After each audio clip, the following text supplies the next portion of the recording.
We are back doing Operation Hail to the Chief once more, and I am ready to do this. Been looking forward to this IFV rush right now. I like trying this one out. The IFV is a great unit. Love doing it. Love doing this mission with the IFVs. You can use the IFV for many things. I mean, you know, what you want your own, anti-infantry vehicle. Plop a GI in there. If you want your own man tank, put Tanya in there. You got yourself a treat. You're gonna be mowing down infantry left and right. But the weirdest thing is putting an attack dog in there. I just don't understand that. That's strange stuff. But you know, want to mess around with it? Go ahead. Don't recommend it. But this is Red Alert 2 universe, so Red Alert universe. Very strange stuff. My personal favorite, besides Tanya, of course, you know, Tanya beats them all. Putting the Soviet Desolator, which is the Iraqi special unit, in there. You got yourself a mini demo truck rolling through, scare people left and right. You know, drop off your payload, radiation all over the place. And we got these IFVs rolling in right now. We're gonna have 13 of them total once it is all said and done. And we're going to be going across this bridge, around right here, and all the way up to the northeast corner of the map, where the Psychic Beacon lays. And we'll just be taking it out. It's a real simple, quick mission. Red Alert 2, a lot of it's too easy. If you watch my Year's Revenge operation, operation walkthrough, you saw that it was real difficult, it was real in-depth. I was talking about how they add multiple objectives to a mission that should only require one in Yuri's Revenge, but I wish they did that for Red Alert 2. They do that for many expansion packs, like Red Alert 3 Uprising. For the Red Alert 3 Command & Conquer Red Alert 3, they add the Commander's Challenges, and I've just heard it's a lot more difficult than the normal Red Alert 3 gameplay, as far as single player.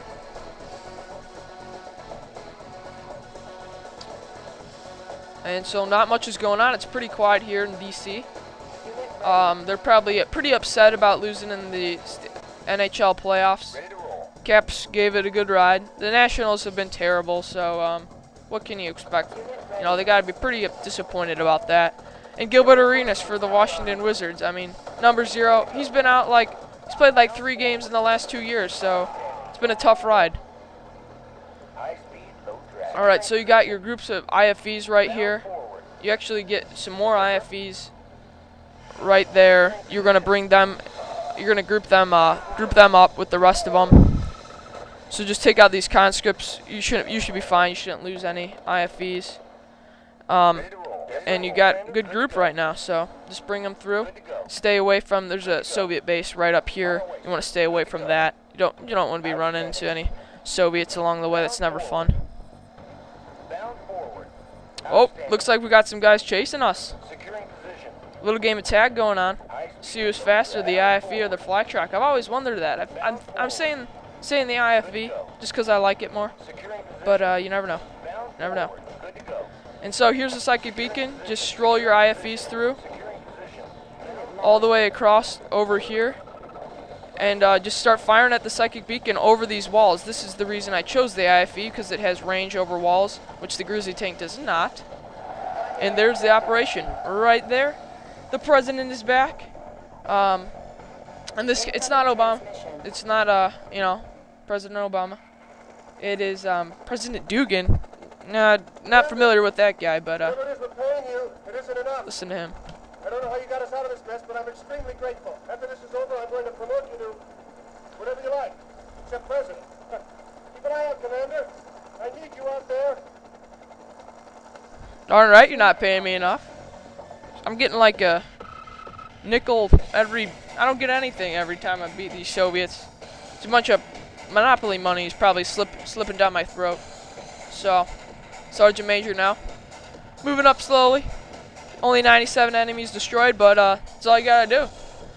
As the great Sun Tzu said, you know, it's all about, you know, taking out your enemies with the least amount of force. I don't know what the exact saying is, but you get the idea. So, I'm gonna move on.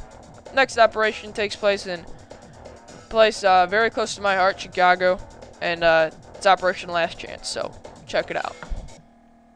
I don't know what the Sam Hill happened back there, Commander, but as you can see, we're getting set right here. I know Canada, more cows up here than people. Well, let's get to work. The lieutenant will fill you in. It looks like General Vladimir just hit Chicago hard. The nearest available forces are across Lake Michigan. Intel suggests an amphibious assault across the lake. Well, I guess there's a first time for everything. Good luck, Commander. Another piece of cake mission. If you know one little trick about this one, as you're going to the Psychic Beacon with your destroyers that you're going to see right here, the destroyer is, here, I'll let her talk. The workhorse of the Navy. No naval unit can long hide from it, and once detected, it makes short work of battle controls. Alright, the destroyer is the pretty much staple unit of the Allied Navy, and that's what we're going to be using to destroy the Psychic Amplifier. You do not, as the first objective says, or I'll show you it, force a shore landing and establish a base. You do not, in fact, have to do that. That is, even though it says it's a primary objective, you can ignore that and go right for the Psychic Amplifier, and you'll be fine. That is actually what I like to do. So I recommend you do it that way. It's a lot easier. It's a lot less difficult and time-consuming. So just all the way around, it's a good idea to do this way. So bring your destroyers on through this route. You should be fine going up this way. You can avoid the Grand Cannons.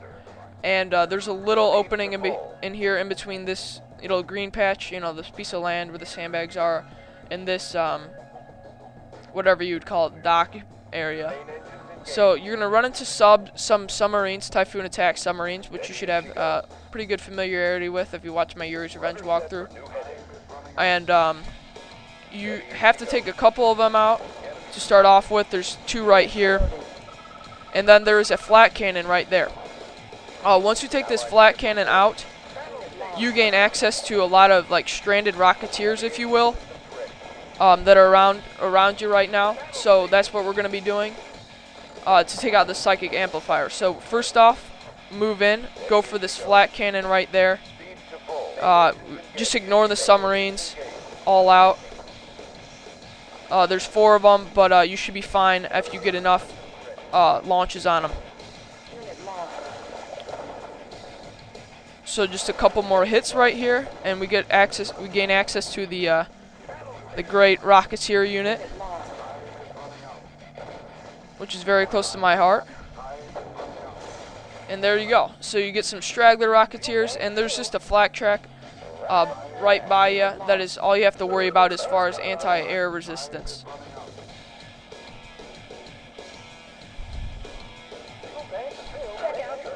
Let's see if it's still there. Yep, it's still right there waiting for us. So we're going to move in, take this guy out. 1 shouldn't be too much of a difficulty for these Rocketeers. And let's see. Yeah, I'll save this little treat for us later. See what Vladimir does once I take his beloved Psychic Amplifier out. And it's a little crazy. Wouldn't go too well with the American populace, but you just have to wait and see what happens. See you guys later.